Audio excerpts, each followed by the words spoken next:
everybody, Sunna here. I just wanted to say I already made a video saying that I lost the court case.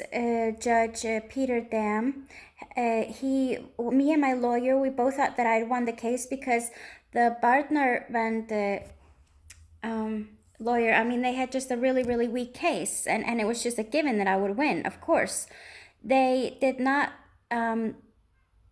Respect the child wishes, my son's wishes, which is to come home. So Mr. Peter Dam, if anything happens to my son, who should be, if you would have made a ruling in his favor, he would be home by now. If anything happens to my son, it's on you. It's your fault. Now, I want to say these child protective services snakes, they're disgusting, despicable liars, and it is actually amazing that I lost the case. Now, now I got the papers about with the results from the court. Now I thought it was illegal to lie in court, but there was so many discrepancies and just lies in there that it's actually unbelievable. I think I should sue them. Maybe they should do a retrial, because first of all, they're making up lies. Now, it says that in 2014, I left my son with my mother. 2014, I left my son with my mother. That's kind of weird because my mother died in 2011. So you're making up lies about a person that's not living anymore.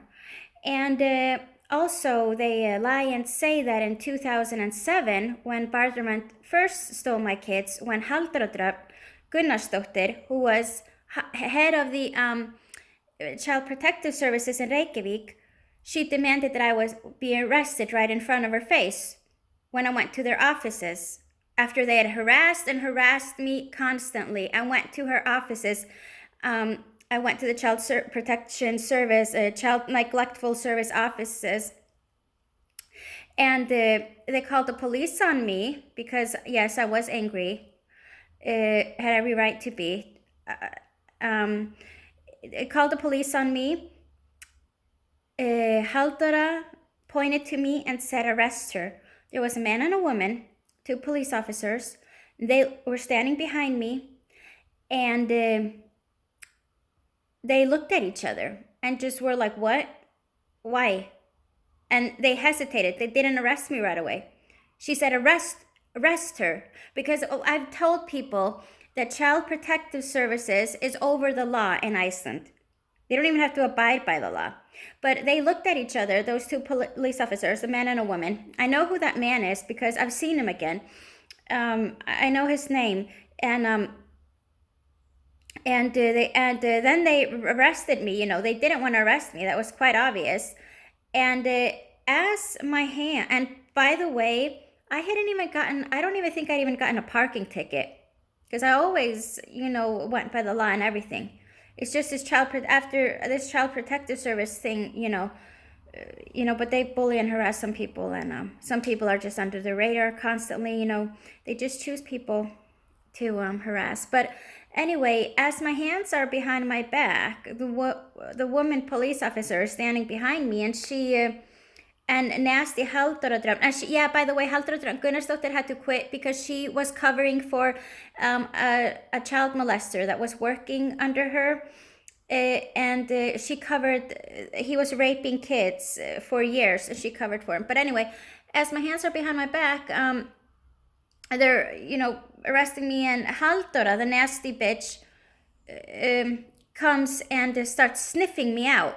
And this was on a weekday, and she starts sniffing me out like a dog would sniff somebody. And she's over here all sniffing me, and it was really weird. And she says to the police officers, "She's been drinking." And they were like, "What?" "Yeah, she's drunk. She's been drinking. I can smell the alcohol on her." So there she lied about me. But the woman police, she said, "No, she's not drunk. this is my glove that you're smelling. We were just arresting a bum, you know. And so that was the end of that. You know, they were just like nice to me, those police officers. Now, Child Protective Services said that I had attacked a police officer. That's a lie. And another lie in the papers were that another lie in the papers was that I had was that I yeah, when they stopped me when I was going to fly, you know, with my sons out of Iceland 2 months ago. Nobody knew, barely anybody knew that I was leaving. I'd been really hush hush about it, and made sure that nobody. I went really like just you know, low key with it. Now but they knew that when my passport went through, it was okay. When my younger son went through, it was okay. But when my older son, they stopped it at that. They stopped then, you know, and then she called then the police officer came and blah blah, you know, and that's when they put us in this cell or whatever at the airport.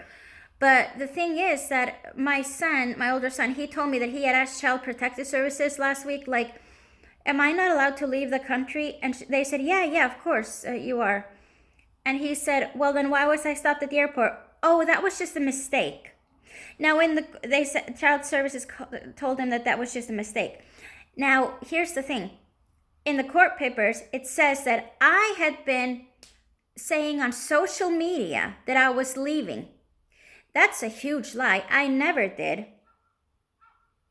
You can go check out. This was the 2nd of February of this year that they stopped us. And no, I never posted anything on social media. That's a total lie. They knew I was leaving because they had hacked themselves into my email. The police had hacked themselves into my email, so they knew that I was leaving. And because I'd bought in the tickets on my, you know, with using my Gmail. So Child Services constantly lies. And now I have not seen my younger son for a long time. It's over a month, you know. And poor thing, I am not even allowed to talk to him on the phone. Miss Valgerður Haraldsdóttir told my lawyer that now I am allowed to talk to him again on the phone if he calls me. If he calls me on Sunday. Poor kid. Now it's almost Easter and he should be home, but no. The kidnappers still have him. Thank you, Peter Dam, for taking part in this child abuse, for letting the child abusers continue. Now, my son, he was allowed to meet his little brother, and they went and ate. And then the two hostage holders that were, I just broke another now. The two hostage holders, there were two young men, you know, like 20 and 24 years old or something, I think. They went with him because there's always somebody, you know, around my son, like, and I asked my older son, I said, because they went out to eat at some restaurant, you know, close to where I live actually, and I asked my son, was there anything weird? What was he like? He said he was shy.